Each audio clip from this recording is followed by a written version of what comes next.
So, a lot of things I want to cover. And a lot of them, some of you may be like, yep, I've seen all of these for 20 years, 12 years, 5 years. It doesn't matter. We need to refresh and we need to talk about, from my perspective, because even though I didn't write a lot of this stuff, I agree with most of it. Well, I agree with all of it now. I might have changed a few things. We're going to talk about that too. But I agree with everything in these now. And so I want to talk about the importance of some of these things and just reminding. And we've got enough new faces that we need to just go through it as a group and kind of really explain what all that means. So first off, I want to talk about our purpose. What is the purpose of JunkYard? Now, we have the mission statement, but purpose is different than a mission statement in my mind. Mission statement is what we put out there for everyone, and like, yep, this is what we do. But what is the purpose of why are we here week to week to week? And so in my mind, our purpose is to make disciples of Jesus who make more disciples of Jesus over and over and over again. Like, that is our goal here. That is what we come here to do, is to help make disciples of Jesus, who then in turn will make more disciples of Jesus. And you guys have seen my student growth chart. That was in there too. We're going to talk about that, but that is the heart of what we're trying to do.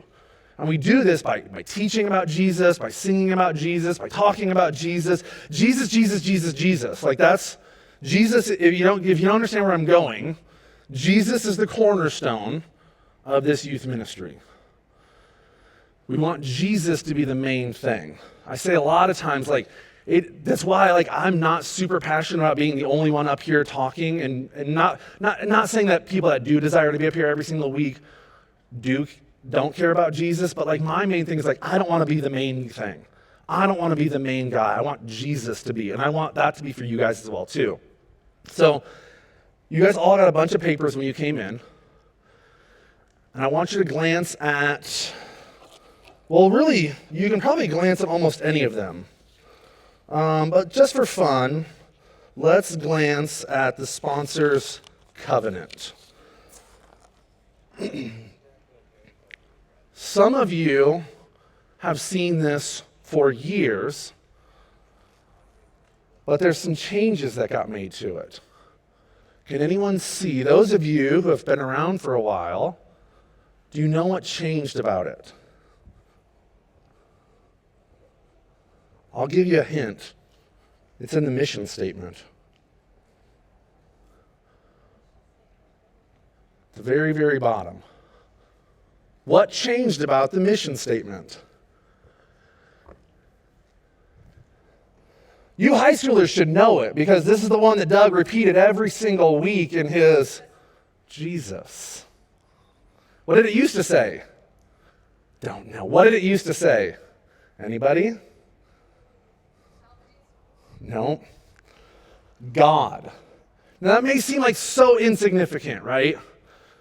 Well, Jesus is God, so what's the big deal about this?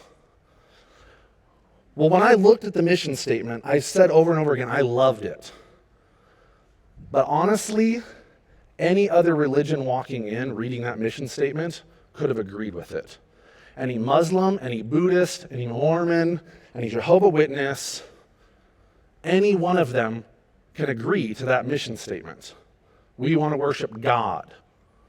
So I love, and this is something I've always done in whatever ministry I've done, and even when I preach, I very rarely talk about God, and I always try to talk about Jesus.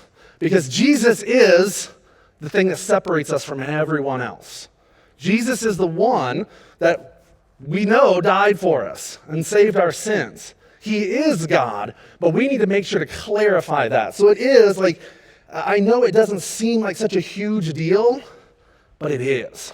I want us all to know, Jesus is the main thing. And so we're going to incorporate that in that mission statement. You're going to see that on any page that I helped recreate this past year. But some of them may still say it, but we're working on it. I want to ask you guys a question as we talk about Jesus. If I was to ask all of you right now, what is the gospel? Could you answer me? You can just give like a little, if you're scared to fully raise the hand. If I said, what is the gospel? If I walk right up to you and said, Bill, what is the gospel? Can you tell me? I'm a sinner.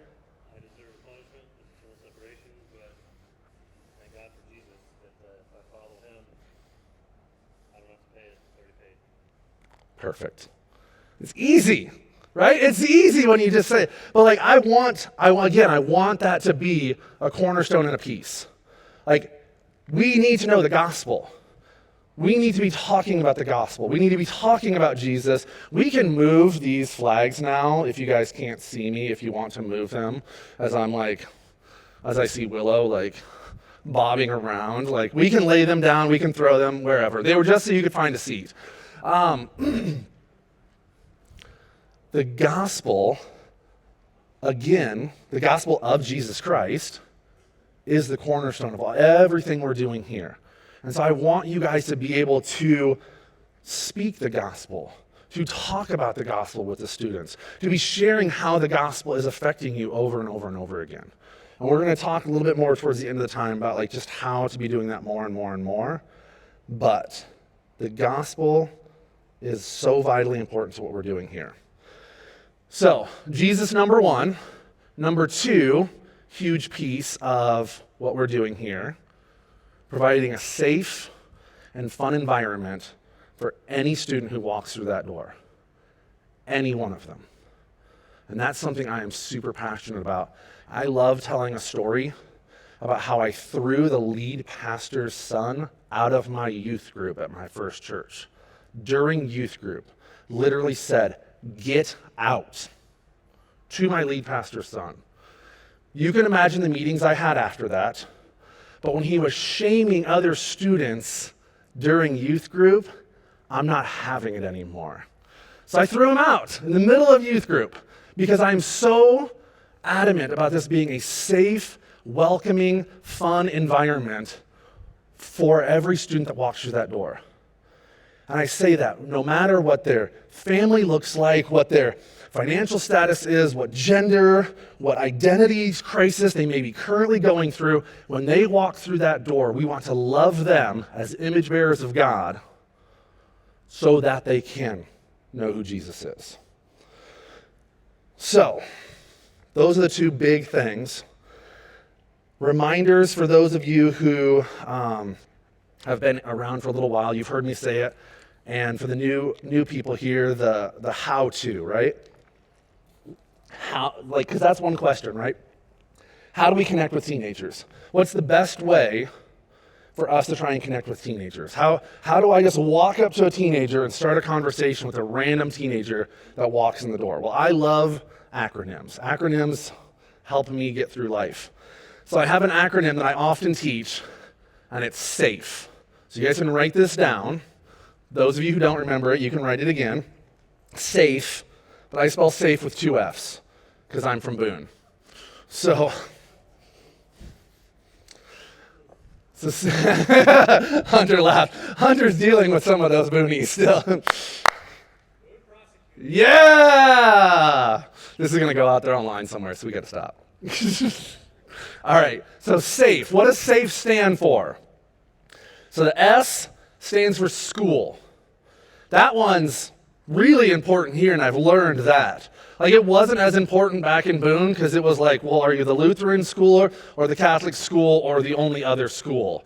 Here, I'm learning how vitally important that is. Are you north side? Are you north side or south side? Are you northeast Polk? Are you randomly from Bondurant and just showed up? Maybe you're from Johnston and you've brought a half a dozen Johnston people with you. You know, like we have Sadell, we have Southeast Polk, we have kids coming from all over to come here. And so asking that question, that's a great way to just start connecting with students. Hey, what school do you go to? North side, south side, you a JAG or you Hawk, whatever it is, just start talking. What school do you go to? Next up, A, activities. Super awesome way to connect with kids. What activities are you involved in? You in show choir? I was in show choir too. I'm in show choir now. Are you in gymnastics? Whatever. My son's in gymnastics. Whatever it may be that you can start to build those connections. What we're attempting to do is trying to find ways that we can connect with these students. Because a lot of you have done a lot of the same things they did. They didn't think you have. They think that everything they're doing is brand new and fresh. It's not. It's all the same stuff we did.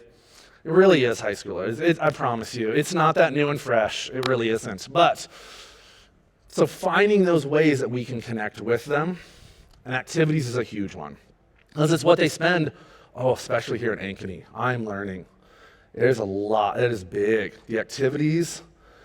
I just went through an hour and 45-minute tryout in combine for my 9-year-old to get into junior football. Yeah.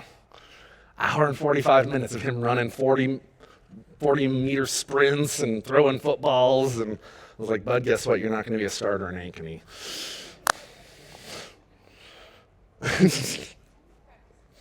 Maybe a lineman.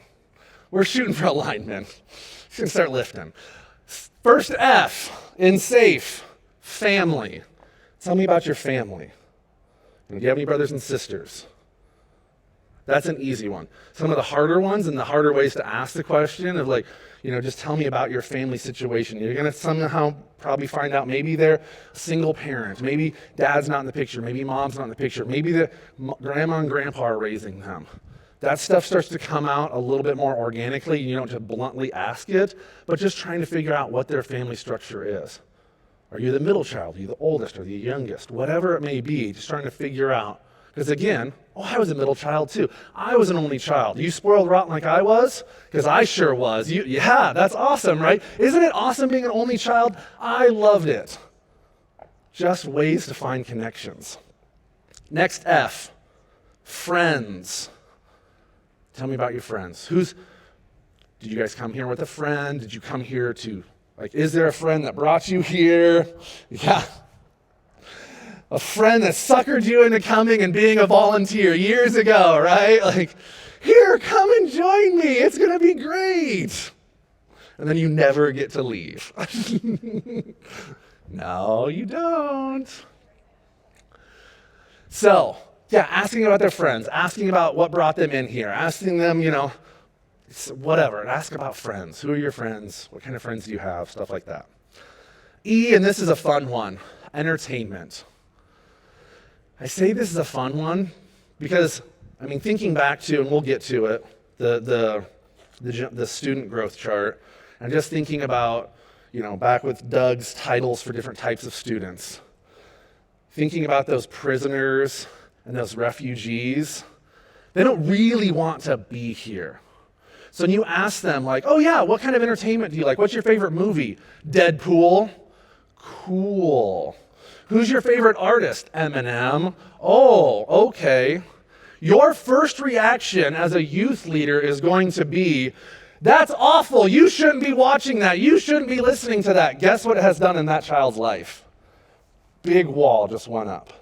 And you've lost all. They're trying to push you away by doing that. I love engaging in those. Oh, you love Eminem? What's your favorite song? I really kind of like Rap God. It's so fast. How does he rap that fast? These guys are like, what? You're a pastor. You're not supposed to know that stuff. Well, I do. Turns out I do. Turns out I'm a sinner too. What's up? Just starting to engage with them where they're at. I'm not saying that we're trying to say, oh yeah, that's the best type of music possible. No, but just trying to find ways to connect. Because then when you actually start to build that relationship, then that's when those conversations start happening of I actually did used to listen to that, but I don't anymore because. But that's not that first conversation to have. So, safe. Other ways to connect with students. Going to events. And first, I've always said, for the parents in the room, that's hard. It really is. Because they assume that you're only there for your child. And it's just harder when you're going to events and they see you. They're like, oh yeah, you're here because Olivia's competing. Well, no, actually, I knew you were too. Yeah, my daughter, whatever. But It's easier for those of us who don't have kids. And it's like, Luke, why are you here? Well, because I knew you were in this tennis meet and I wanted to come support you. Being at their events. One thing that I ask of all of you, again, here's my, not really an acronym, but sort of, 1 + 1 + 1. And those, some of you guys may remember this from last year too. Because the idea is like, okay, how much is too much? Like what, I've got 10 kids in my car group, and how do I connect with all of them all the time? And like, it's going to exhaust me, and I don't have time for all of this. So what do I do per se, right? How do I do all of this? 1 + 1 + 1. I almost require, I really, really desire each of you to have one student. And this is for you interns as well too. 1 6-8 student. One student that you are going to pray for once a day. That student that you're really starting to build a connection with, you're really starting to love on and care for, praying for that student once a day. Wherever it is, however, when you're on your way to school, when you're on your way to work, when you're sitting bored out of your mind at work, staring at the wall, pray for that student. 1 + 1, what's the second one? Reach out to once a week. Now this is, if you can't find a way to reach out with a student in 2021, I cannot help you. But this is what I like to tell my senior saints, us 40-year-olds in the room. Don't expect them to respond your way. Just because we want to just text, they don't respond. They don't. I have a youth leader who hasn't responded for 3 months yet to like if he's going to be back yet. So they just don't. They just don't respond to text messages. So we have to start to think outside of the box. But try different ways. Try a Facebook message. Try an Instagram message. Try to make a phone call once in a while. They won't answer, but leave a voicemail for them. I have voicemail saved on my phone from 6 years ago that thankfully transfer from one phone to the next because people called me and left me a super encouraging message, and I save that. Because when I'm feeling really crappy, I go back and listen to those messages. When I'm questioning my role and my calling, I go back and listen to that message from my first lead pastor telling how he knows that God has anointed me for certain things. Because Satan wants to lie to me on a Tuesday.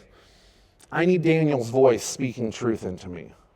And so that can be something you do, just call and leave a voicemail. Now again, half of them probably don't have it set up and they won't listen to it anyway. But just try, just try all the different ways to try and reach out and just say hey, I just want to let you know I'm thinking about you. I know last night you talked about having a test today. I'm praying for you. How did your test go? Tennis meet's coming up. Show choir's coming up. Did you get that part in the play? Whatever it may be, just reaching out and connecting with them. Last +1, meet with face-to-face once a month. That's outside of youth group. That's outside of Wednesday night. Trying to find that intentional time outside of the chaos that is Wednesday night here. And maybe it is going to that event. And then spending some time afterwards just chatting with them on the sidelines.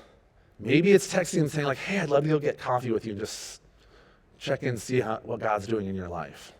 Taking them out to lunch, whatever it may be, but reaching out and trying to have that intentional face-to-face meeting. Because that's something we've really, really lost before COVID. And now we've really lost this face-to-face intentionality. So that's something we need to reclaim. So, that's that, 1 + 1 + 1. So, that's how to be a great youth leader. You guys are going to be awesome. End of time. You can go. No. Okay. So, last few things I want to talk about. They're leaving. Sit down. So, things I want to talk about, though, is going through all the sheets that I passed out. So, expectations. I'm going to read through the expectations. If you have any questions as I read through it, holler at me, raise your hand, throw a shoe at me, whatever. Just stop me. So, got a couple scripture references at the beginning, and they kind of seem a little harsh, but that's there for a reason. And Jesus said, whoever welcomes a little child like this in my name welcomes me. But if anyone causes one of these little ones who believe in me to sin, it would be better for him to have a large millstone hung around his neck and be drowned in the depths of the sea. Those are the fun words of Jesus, right? Yeah, you like those, right, Mackenzie? Better to be drowned in the depths of the sea. Really, we're just trying to hammer down the importance of your role here as a youth leader. Like, we are trying to show people Jesus. And so Jesus is just saying, like, and he's talking about children, but these are children that we're working with. Even the 17, 18-year-olds, they're children. They're trying to be adults more and more every day, but we all know they're not. And so, God, we need to be pulling them in closer and loving on them and pointing them more and more to Jesus. This second one is the reason why I almost didn't stand up in front of you guys ever. When I read this passage, I almost walked away from ministry altogether. So not many of you should presume to be teachers, my brothers, because you know that he who teach will be judged more strictly. I read that when I was going through Bible college, and I was like, nope, I'm out. I don't want that kind of pressure on me. I don't want to be judged more strictly. I'm out. And my wife, as loving as she is, she looked right at me and she goes, you don't have a choice. God has called you to this, so suck it up and be a good role model. That's every man needs somebody like that in their life. But that's not just for me. This is the reminder for all of you as well, too, as you guys are leading discussion groups, and some of you will stand up here and teach, but whatever it may be, no matter what, we're teaching. And some of us, we may not be teaching in word, we're teaching in deed and in action. And so we're all teaching in some way, shape, or form. So that's what I had to realize too, was like, well, even if I don't become a youth pastor, I'm still teaching in some way. And I think I know this is just Jesus' call to say like, hey, watch your words, watch your actions. People are watching you. So, sponsor and intern covenant. I believe and agree with the basic tenets of Christianity found in the Apostles' Creed. That is attached in a separate sheet. I will not read that out loud for you. That's for you to read and make sure, like when you get bored with me talking, or when Neil comes up when you get bored with him talking, read through that really quickly and just make sure you agree with that. This is like all for all. I mean, we used to do an ecumenical, like a big church group thing with like 10 different churches in Boone, and we didn't agree on a lot of things with that group, what women's roles are and when to baptize and all of these different things. We couldn't agree on most of that stuff, but the 10 churches that were in that group could agree on this. And so this is pretty, if you can't agree with this, just talk to me. And that's kind of after the fact. Hold me off to the side and say, there was something in there that I just didn't quite understand and didn't agree with. So, number 2, I realize that becoming a JunkYard sponsor/intern, I'm committing to and agree with the requirements outlined in the job description. That was another second sheet. I will read through that one. Stop there and go through that one. So, requirements and job description. So these are the ideal characteristics. Parts of the description are negotiable. If you don't or can't fit all this description, it's okay. We would still love to talk with you. So, requirements. You must be a Christian who recognizes Jesus as your Lord and Savior, and you must be growing in your relationship with God. We want you trying to model your life after Jesus. This does not require a perfect life and all we do, only that we'll be able to show youth how to look to God for direction in our lives. This is not a call to perfection. If it was, I couldn't be up here. That's just the truth. So the goal is I always talk about just at least be making steps towards Jesus, even if they're baby steps. As long as we're making some steps towards Jesus, that's the important thing. It doesn't mean that we're not struggling or going through a dark time, or those of you who went through Rocky, right? It doesn't mean we're not going through a winter season. It just means that in that winter season, we're still trying to make steps towards Jesus. For sponsors, we expect you to be growing and learning a relationship with God. We will not be policing this growth, meaning we expect you to be reading God's word, be praying, be growing. But we're not going to say, hey, you need to be following this Bible study, and I haven't seen that you checked off day 4 on this Bible study, so you're out. We're not going to do that. You're adults. Be adults. Grow in Jesus. Interns, though, we require a weekly devotional reading and journaling plan, along with a weekly accountability meeting with a partners. These can be lunchtime, before a youth group, via Skype, Zoom, etc. Failure to complete your weekly requirements, I'm going to say, may result in probation from participating as an intern. You can cross out will. May result in probation from participating as an intern until you are caught up. We need you to be growing. That's the main thing. We need you to be growing. Interns, again, you are role models for these middle schoolers. You need to be growing. And as youth, you need to be being mentored.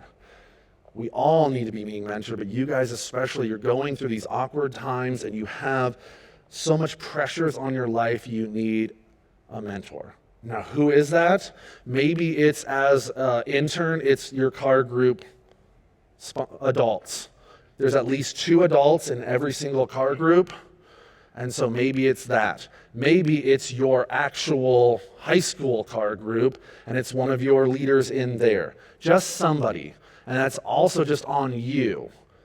Find somebody, ask them to be your accountability, to be your mentor. Somebody that's just more, and it doesn't even have to be that. Like, I know that there are ex-sponsors, former sponsors, people in the church. We have a ton of people in this church that would love to come alongside you teens and mentor and guide and help keep you accountable.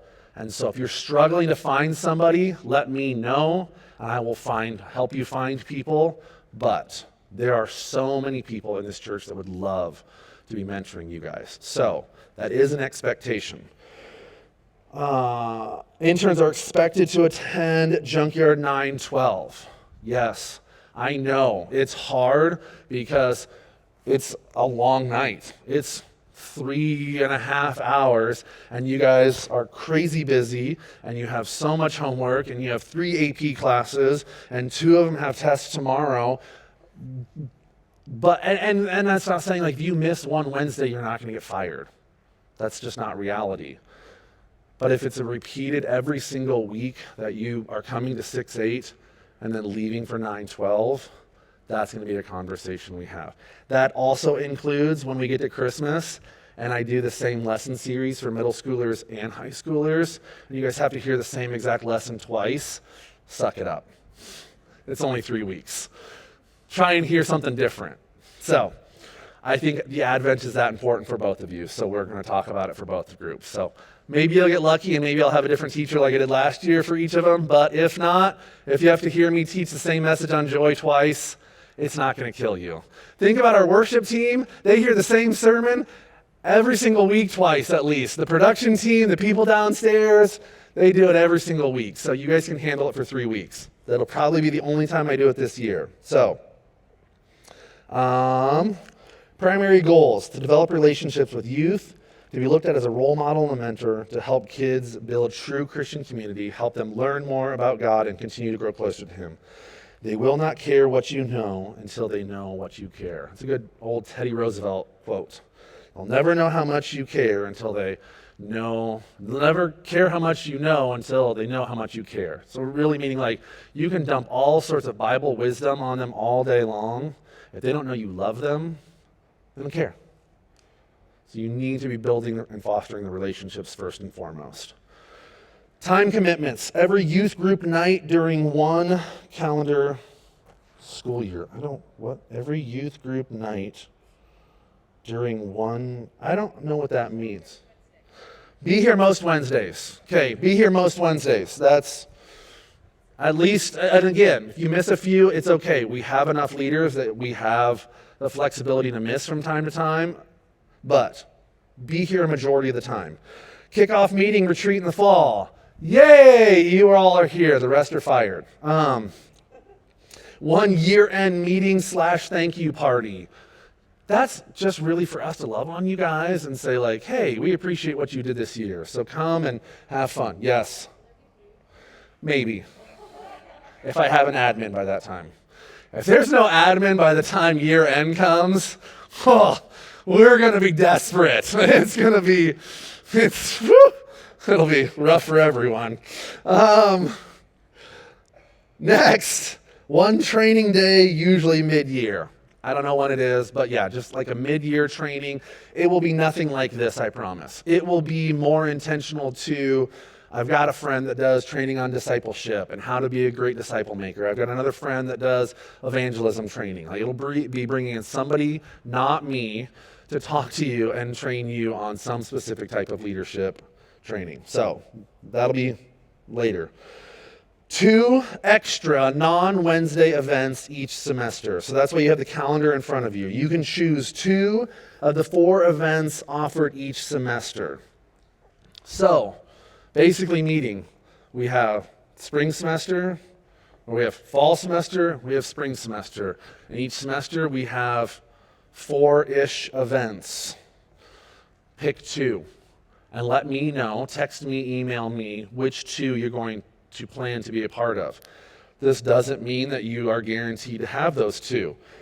Because if everyone says, if all the high school leaders say they want to be at this one, and I only need 5 leaders, because if everyone wants to go to the fall retreat, but we only have 10 kids go to the fall retreat, I don't need 30 adult leaders if I have 10 kids. So we'll make a decision when we get closer to that. That also means if I have 30 kids going to the fall retreat and 2 leaders, I may call you and be like, hey, Nancy, I know you didn't say that you were going to go to the fall retreat, but I really, really, really need somebody to go to the fall retreat. So would you be willing to go? So send me the 2 that, and that's why I send those now, because then I can look ahead and be like, okay, I need to start asking that question further on down the road. Yes, ma'am. So that one. What's the Will Graham celebration? You probably can talk about it better than I can, Susie. Very exciting. It's a big revival type event that's going to be at Wells Fargo Arena the first weekend in October. Friday, Saturday, and Sunday. But Sunday.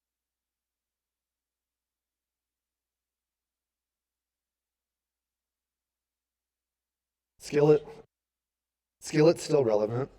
Okay. Yes? So yeah, it's Billy Graham's grandson trying to do what Billy Graham used to do. Really is what it is. It's a big revival, Wells Fargo trying to get like every church in the metro and in Iowa to be at this event and have a big evangelistic crusade type thing. It's super low energy because we don't have to do anything except for show up. So now you're all like, I'll be there. That one's awesome. Like, we don't even, I don't think, we'll maybe have a discussion when we drive them home. We may have to drive some people there and back. But other than that, like, we don't have to teach. We don't have to put on a show. We don't have to do anything. We just show up. So, yes.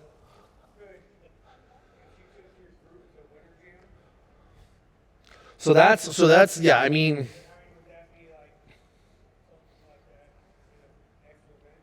yeah. And so something that came up last year, and I have a calendar, I have it on my calendar downstairs.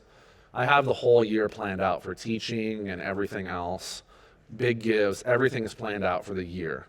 But none of that is on these calendars. But one thing that came up last year that was new information to me was, what do you skip? Ditch night. Ditch night really made me angry last year. I'll let you know that. Ditch night made me really, really frustrated because all of a sudden, like, I put a lot of energy into a Wednesday night and Lexi put a lot of energy into Wednesday night and we planned all this stuff and then like 90% of you didn't show up. And that was like, I didn't like that. So, don't tell the rest of the high schoolers this. We have a planned ditch night this year.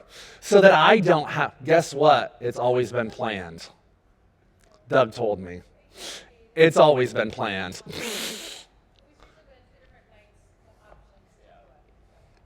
Yeah, so there's a ditch night. planned so that I don't put a lot of energy into doing something awesome and then nobody shows up randomly. And you all can pick a night kind of, or all be one night. But with that to Winter Jam, I would say yes, maybe, probably.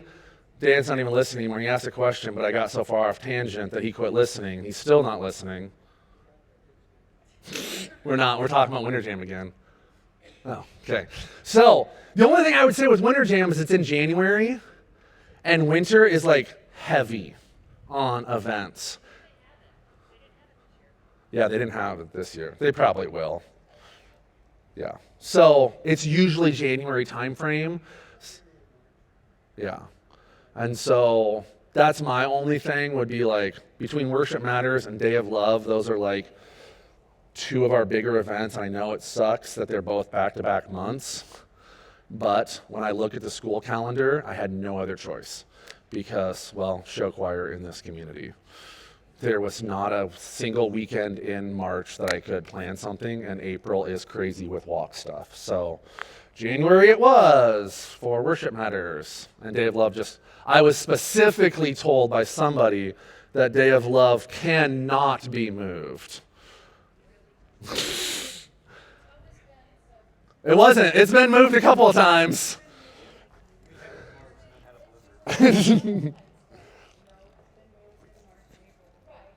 Yeah. But again, like just looking at, know that like, and then that was one thing that came up last year was like, hey, did you even bother looking at the school calendars you were planning events? And the answer was no last year because we were just desperately trying to stay afloat last year. This year, I can promise you, both calendars were looked at, and if something pops up, it's your school's fault, not me. Blame them if something, because they changed something on me from a month ago. Which they will. They will change it. But all events were planned with the school calendar in mind. Well, that's not even true. For Ankeny School. North Polk kids, I'm sorry.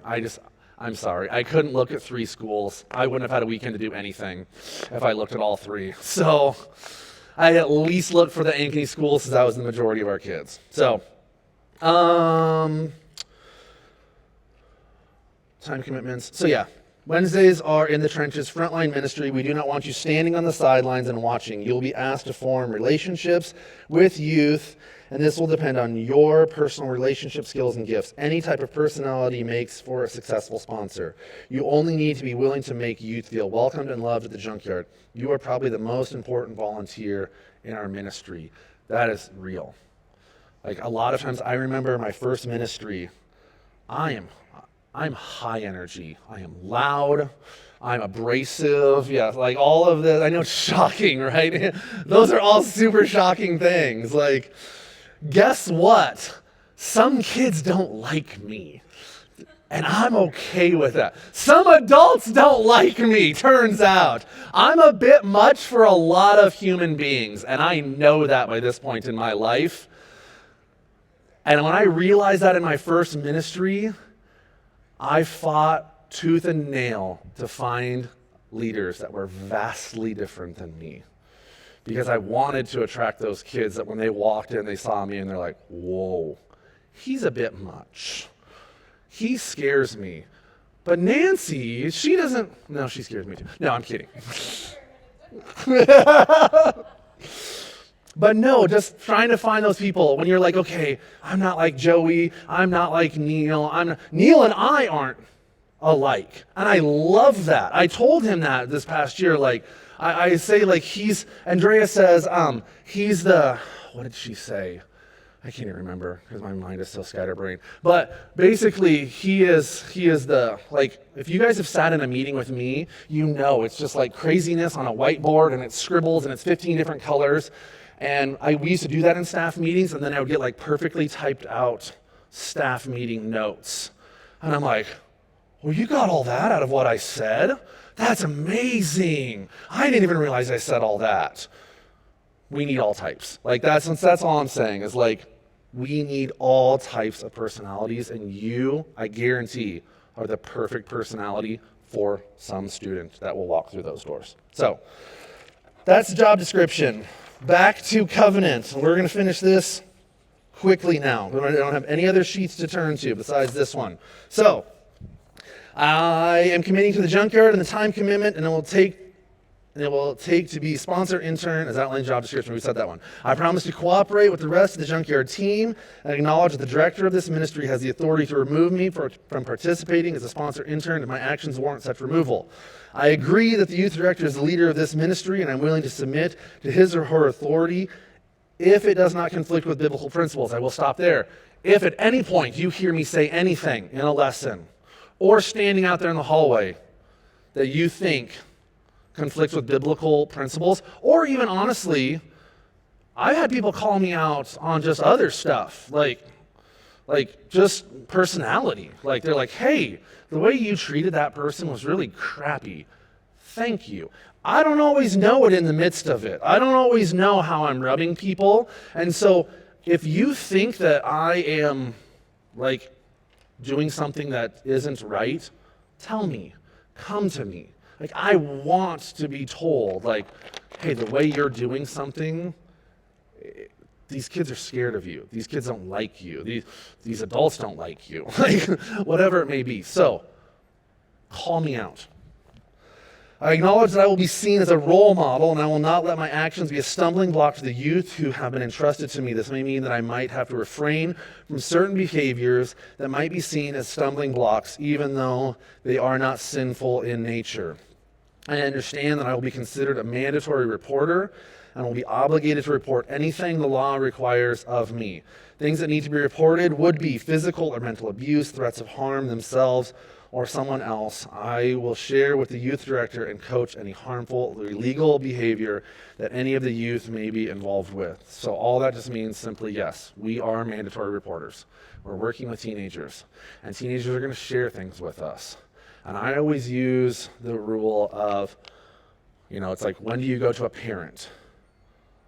Well, my rule is when I think that the student is putting themselves in harm's way. Well, what is harm's way? Well, it's different for every student. And that's the hard thing. It's like, drinking for one student is putting themselves in harm's way because it's completely out of the norm and it's something new and fresh. And so I may go to a parent and say, like, hey, did you know that your son or daughter is doing this now? And it's because it's so out of the norm and it's what they've gotten pulled into now. I'm not going to go to a parent every single time I hear that students are drinking or smoking or whatever. Because the second you go to a parent, you're losing relationship with the student.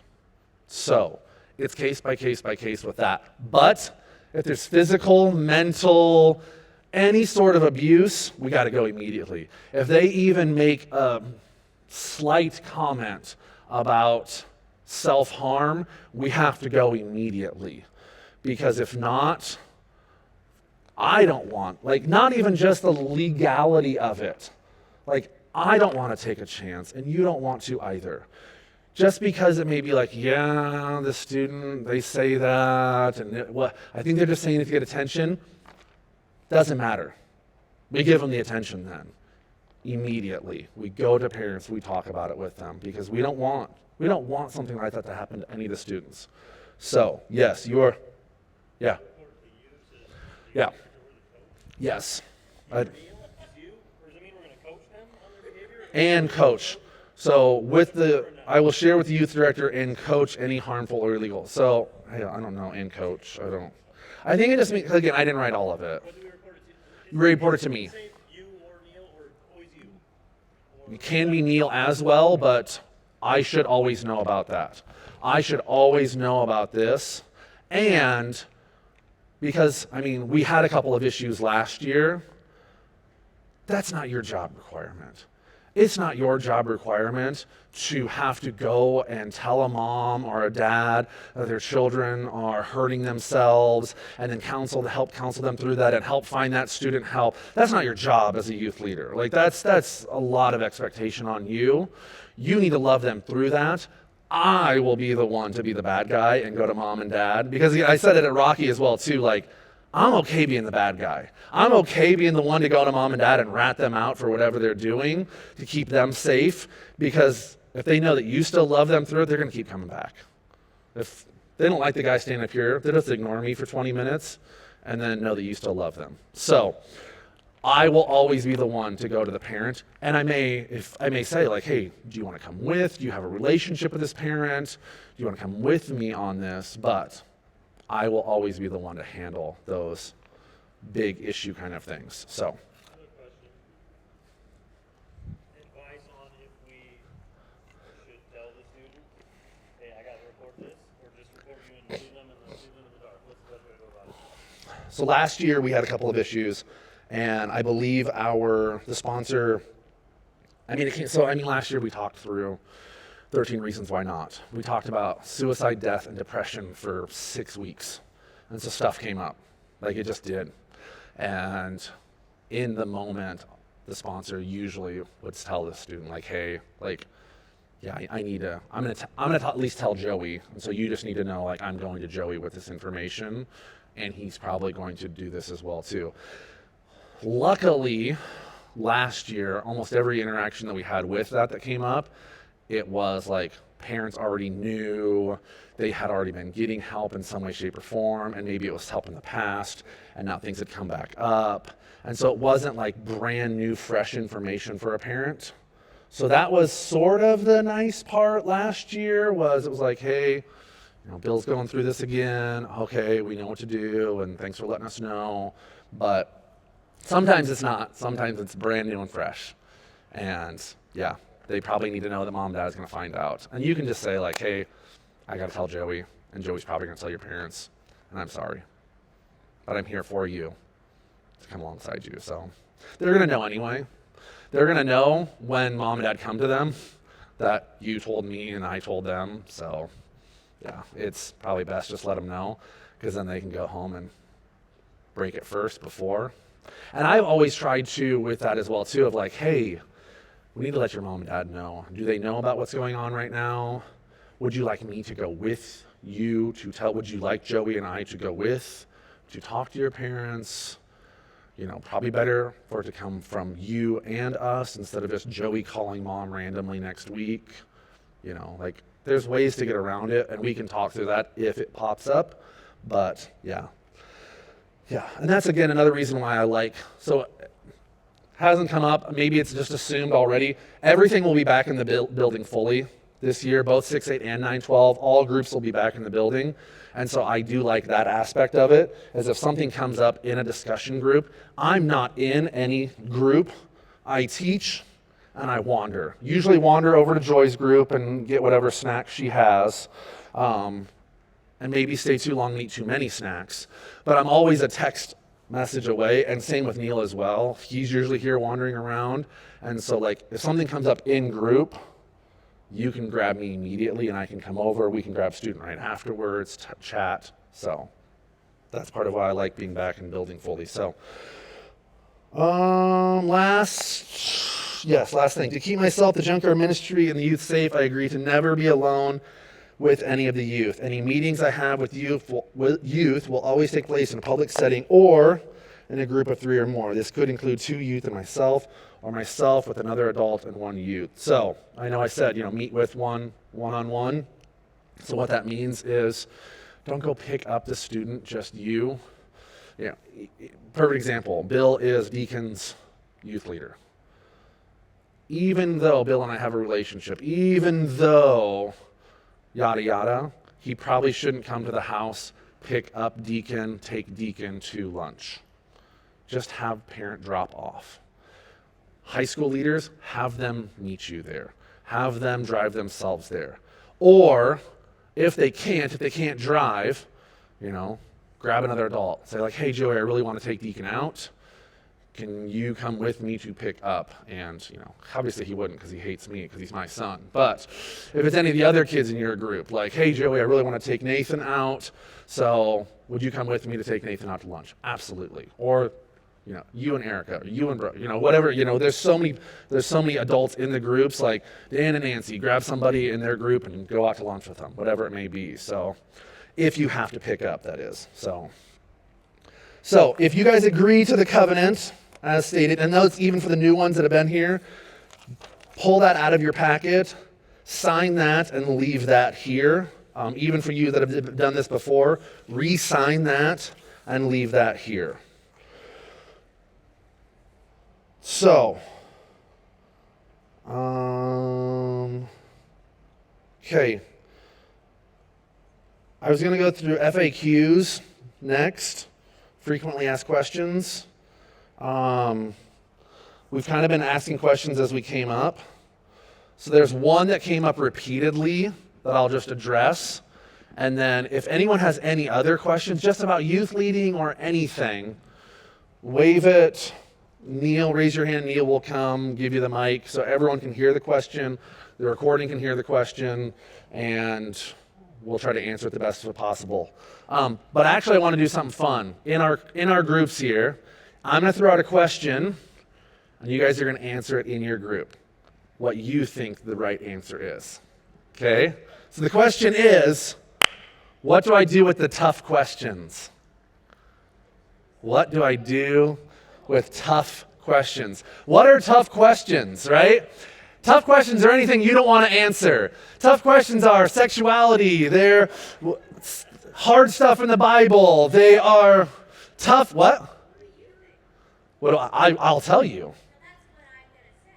Well, okay. Well, talk about that in group. Turn in your groups. What do you do? And I think all of you have like a newbie in there, so these are really scary to the newbies. Like, what if they ask a question that I don't know the answer to? Talk about it. How do you answer that in a group?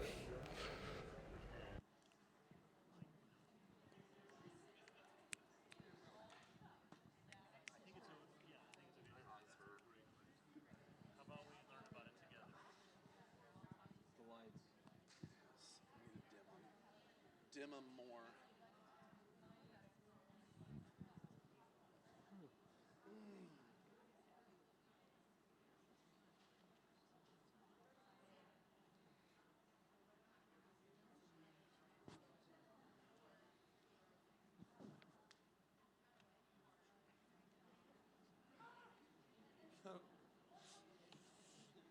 Flee.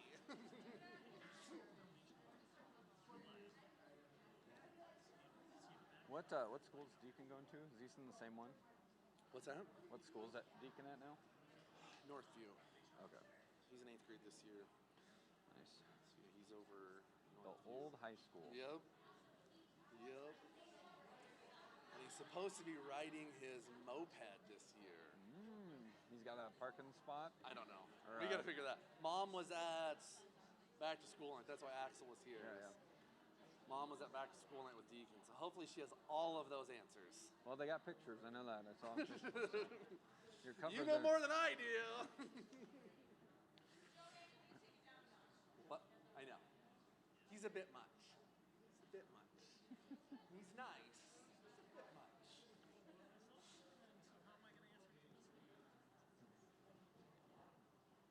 All right. Who's got the best answer? Who wants to answer? How do you answer the tough questions? Ron. Yes! Here, wait for the microphone so everyone can hear. Say it again into the microphone. We kick it to Susie. Yes. Punt it to the sponsor in the group that you don't like. That's... No. My answer was you respond with, that is a tough question. Let's talk about that. What do you think? Anybody else? Rachel? And we'll come back. Neil's going to get his steps in. Did you get your Fitbit on? No. What do you say, Rachel? I said I would. I will help you if I can't help you tonight. I will look into it the next week and hopefully give you an answer next week. If not, I honestly don't know. Yep. Quincy, over here, over all the other ways. And then we're going to need somebody else over there because we want Neil running back and forth as much as possible. So somebody else over here, raise their hand next. Not inventing an answer if you don't know, but also pointing them to someone that maybe does know more about it, or what Rachel said, be like, I don't actually know that answer. Point it to Scripture, figure out what Scripture says first about it, but then also say, I'm going to look into it because I don't want to give you false information.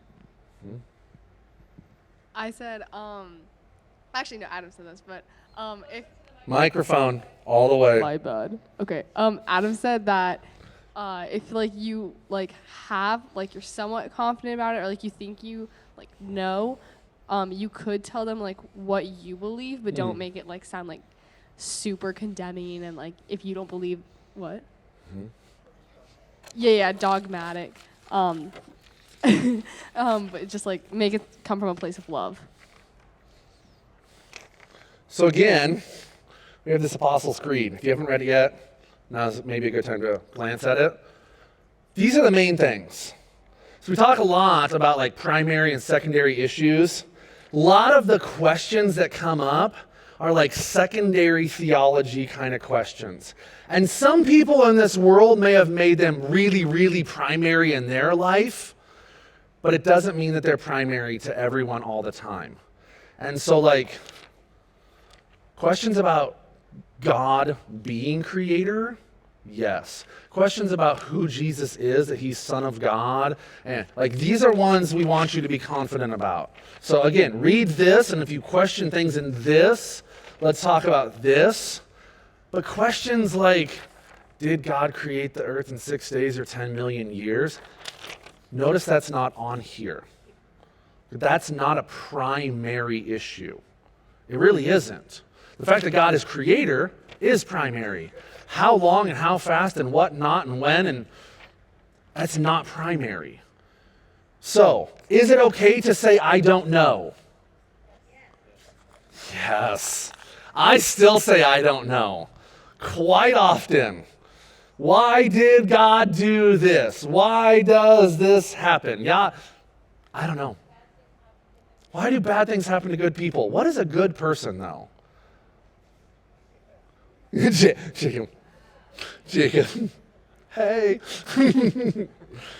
I love that. I do love that answer. When people ask, why do bad things happen to good people? Well, what's a good person? How do you define good? What is good? Everyone thinks they're good. I don't. I'm never pointing this way. So, yes, it's okay to say, I don't know. But then follow up with, but I'd love to help you understand. Let's go to Joey. Let's ask. There was Sarah Carlson. I can't remember what lesson it was, but I get a text message and she's like, you need to get over here right now. And I come over to her room and it was, I don't remember what the question was, but it was like, the girls just like tangented and like were all the way down on this random Bible road and they were asking questions and I'm like, whoa, how did we get here? Okay, yeah, you wouldn't know this, Sarah. I don't barely know this, but let's talk about it. Let's talk about what I do know about it and let's work through that. So saying like, I don't know, but let's find out together. Let's ask Joey. Let's see if there's a resource out there that Joey can help with. Maybe my car group leader knows. Now, those of you that are car group leaders are like, wait, I'm supposed to know this stuff? No, but maybe you do. All of you have been now. You're like, no, you're a car group leader, right? I'm out. No, it's just like some of you have been around longer. Some of you have been serving longer. Some of you may have answered these questions before. So, like, I don't know, but let's find out together. So, other questions that you may have about serving, anything. You don't have to. You can also email me, call me later if you have any. But nope, go ahead. Wait for the microphone because the recording needs to hear your question. Again, you may have already addressed this, but is the process by which the kids get a voice in what car group they want to be in the same as in prior years? Yes. Yes. And that process to those that are new in the room is going to be what? Neil, would you like to field this answer? So we are going to talk about typical youth group next as well, like just typical night, but yeah. Yeah, essentially it's going to be a similar process. There's going to be the little sheet that First night. Next Wednesday. Very first night, next week.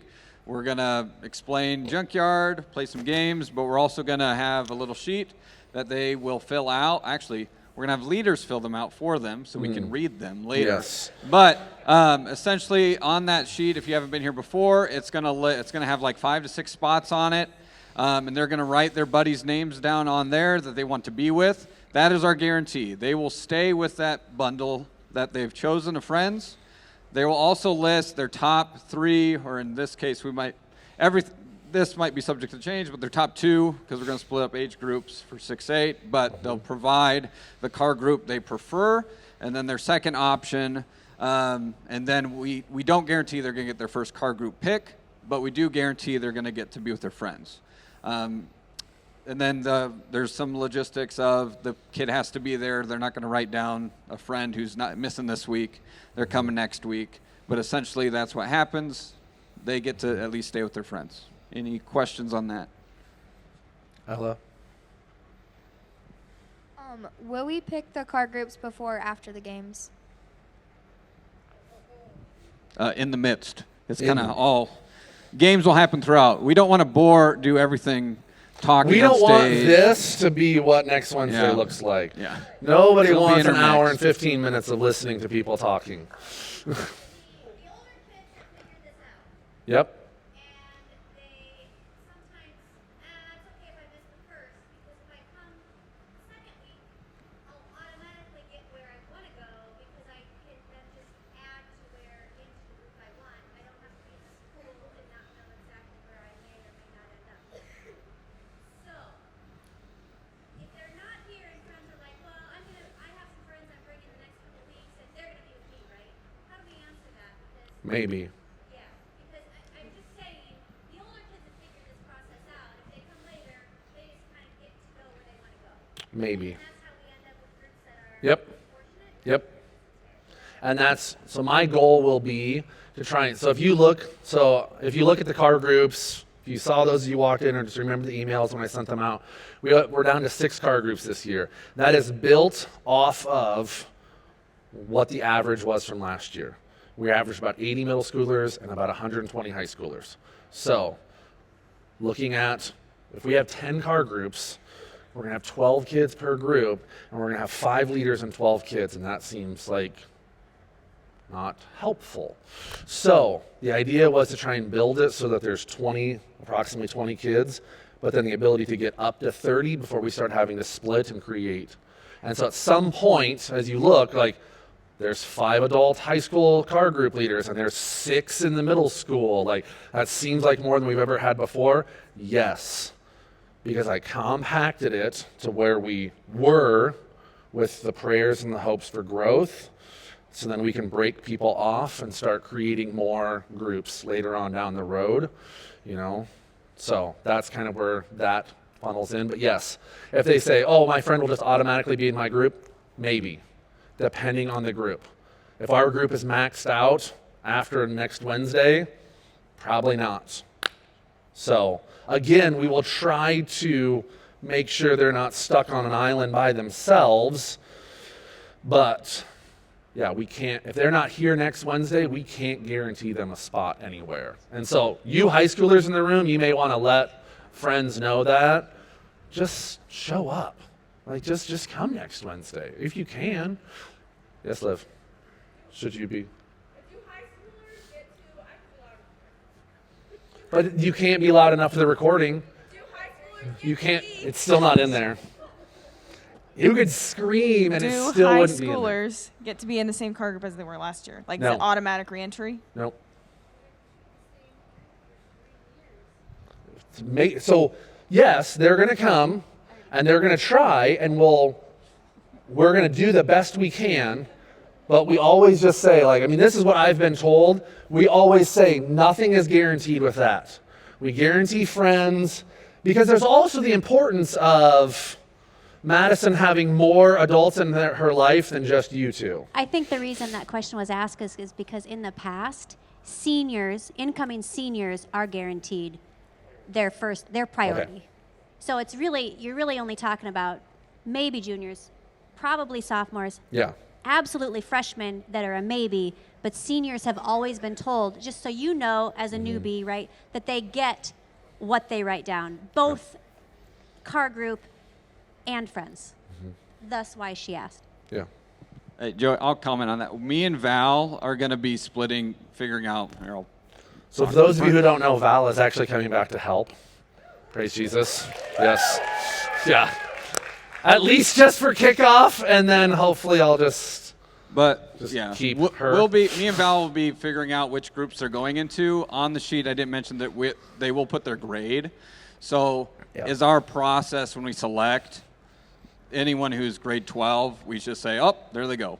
So they'll have their first pick, and then we kind of go by seniority there so that they are getting their first pick. It's just generally not advertised to the youth. So cool. Any other questions? Questions? I do have 23 minutes. I've got 2 more things to cover. So we talked about it a little bit. I'm just going to give you a quick summary of what the first night's going to look like next week. So everyone's going to come in normal time. We'll all be in the worship center the entire time. We'll do a quick introduction onto what JunkYard is about on stage. Joey has something they picked up from Rocky that will add to kind of our rules and expectations for the year. And then because their eyes will be glazed at that point, we'll play a game. We'll get rowdy. We'll have some fun. We'll play some of the classics, some just up and running around games.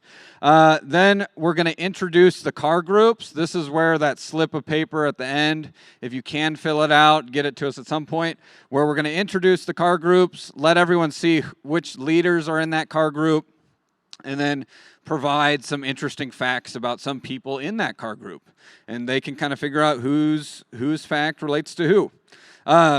Then at that point, once we've introduced the car groups, we'll explain how they're going to sign up. We'll explain the card. We'll make sure each car group has a set of cards so they can help them fill it out so it's legible. And then they will run around, sign up for their car groups, and bring those slips to us. After that, it'll just be kind of a chill rest of the night where we run around, play some more games, have some fun, and then we'll close in prayer. We will not be setting them up into their group that next week. Me and Val will be doing that that night or the following days to kind of split them up. So the second week, the first thing they'll do when they get here is see what group they're a part of. So that's what the first night will be. Cool.